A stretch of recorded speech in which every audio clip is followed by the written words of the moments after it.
Hi, this is Asa, and welcome to my audio experience.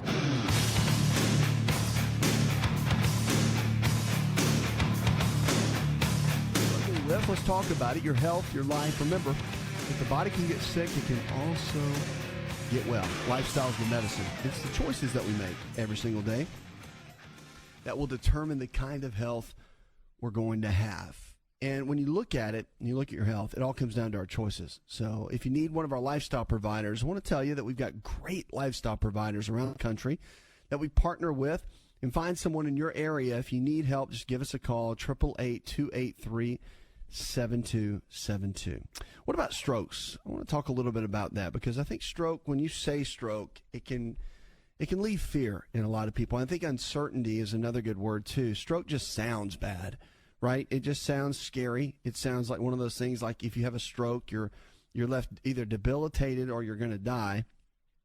I mean, it just falls in the line of heart attack. And we really, I think when you say stroke, people still aren't clear about really what it is and what the preventative methods are for it. So it's something that happens to millions of Americans. And most people, I guess around 45 million struggle with that. That's what we see right now in the U.S. But the thing is, with anything to do with stroke, you have to understand what it is. Okay, stroke is where a vessel in the body, whether it's right by the heart, it could be in the brain, it could be anywhere in the body, where it ruptures, a slight tear or a rupture.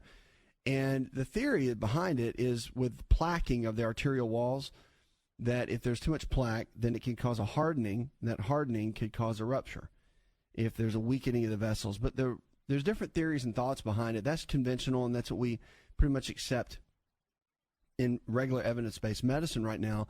But the stroke, really, if you look at it, it's a weak vessel. Okay, so that's the first thing I want you to realize, is that a stroke is the rupturing of a weak vessel. But the root of that is, why did the vessel ever become weak in the first place? Now, strokes can be very, very mild. We can have what's called a transient ischemic attack, which is a TIA, very mild. Can leave some damage. Some people can have strokes and have mild speech issues because of the areas of the brain. And typically, by the way, strokes happen.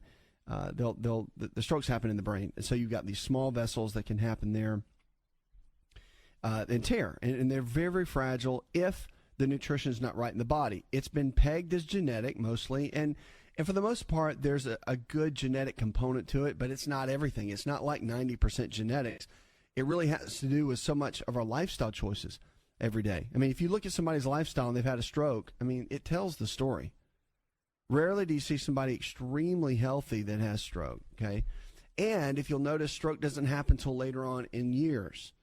So it doesn't happen until much later in our lifetime. And there's a reason for that. As we age, we lose something that causes our skin to wrinkle. So there's a reason you're young and have pretty skin, and then you get older and have wrinkled skin. Okay, there's a reason for that. And there's a substance, a protein that we take in our foods every day. So if you eat beef, chicken, or chickpeas, there's protein in there. And then that protein, there's a form of what's called collagen. This collagen is actually what actually makes the vessels strong. And there's another component of collagen called elastin. And the elastin comes in and gives it the flexibility. All right, so when you see your skin and it has that flexibility to it, that's the elastin in it. When collagen breaks down, then that's when we see a lot of the wrinkles in our skin. So we have a lot of collagen in our skin. Well, our vessels are made of very similar type substances as our skin. Okay, so it's very similar. And the collagen and the elastin are what make that up. If the collagen begins to break down, we don't get enough collagen in our food supply, or we can't absorb it and utilize it, then our vessels begin to break down. So let's take someone, your average 65-year young person, but let's say they smoked for 30 years, one of the number one risk factors for the breakdown of collagen. So I want you to think about it like this. So if you think about it, you say, well, if somebody smokes, if they drink, if they eat junk food and processed foods, they probably have a higher risk of cardiovascular disease. Right or wrong? Yes, right? And the other thing is, it's not that just the poor eating and all that did that. It's what that nutrition over 20 and 30 years does to the body. The body can only take what you give it and make the right kind of cells. So if you eat a bunch of junk food like that, smoke and drink, your body is going to make not so great cells, which means the tissues that it makes may not be as strong as if you ate spinach and salmon and whole organic eggs and vegetables and fruits on a constant basis, never drank, never smoked. And I mean, the ability for the body to be strong in that phase is much greater. So you have to look at that. So stroke is a result of poor habits over a long period of time where the vessels become weak, the collagen breaks down, and then an episode, as we call it, happens, which is where a weak spot, almost like in a water hose, occurs, or there's trauma, somebody has an injury. But you ever see a person fall? You ever an elderly person takes a fall, and that shake of the fall, they have a stroke? That happens, okay? So if the vessels are weak because of the lack of collagen, poor lifestyle habits over a period of time, then that's typically what happens, all right? And I want to jump on that because if you have a history of stroke, family history of stroke, there's some things you need to be doing on a regular basis from a lifestyle perspective that can give you a greater probability of never having to deal with that at all.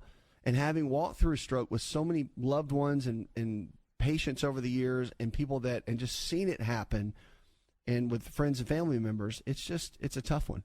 So let's talk, I want to hit stroke for just a second because it's something that you need to understand. It really is. And it's something that can be prevented. In my opinion, I think it can be highly prevented.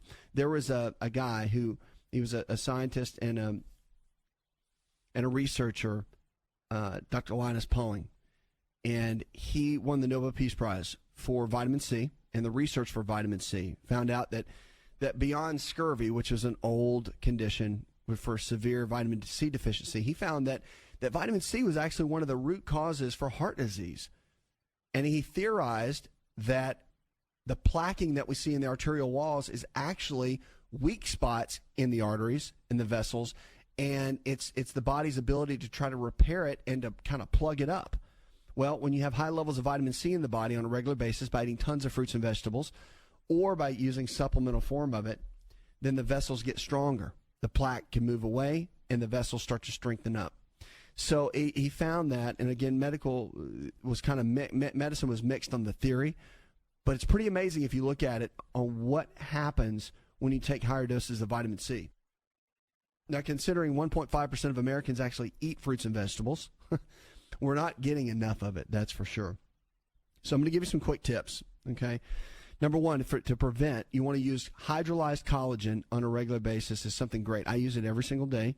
It's great for the skin, nails, but it's great for all the connective tissue in the body. So ligaments, tendons, if you have back pain, if you have neck pain, this is going to help tremendously. The second thing is to make sure you look at vitamin C out of your fruits and vegetables. Third is vitamin E, but you want to always take vitamin E if you ever get it or use it in the natural form. Look at the version in the label called D-alpha. All right, there's a DL-alpha. Don't do that. D-alpha. That's the best. And then fourth, the big thing you want to do to keep your collagen levels up and keep it strong is chicken stock, chicken or beef stock. You can drink about 16 ounces a day of that usually is a great way to improve that. And then make sure if you're over the age of 40 that you're using some form of digestive enzymes and some form of hydrochloric acid, because all that can help absorb and keep the collagen. Did you know that you can listen to the ASA RX audio experience on Spotify and Pandora? For all the ways to watch and listen, check out our show page at asarx.com/experience.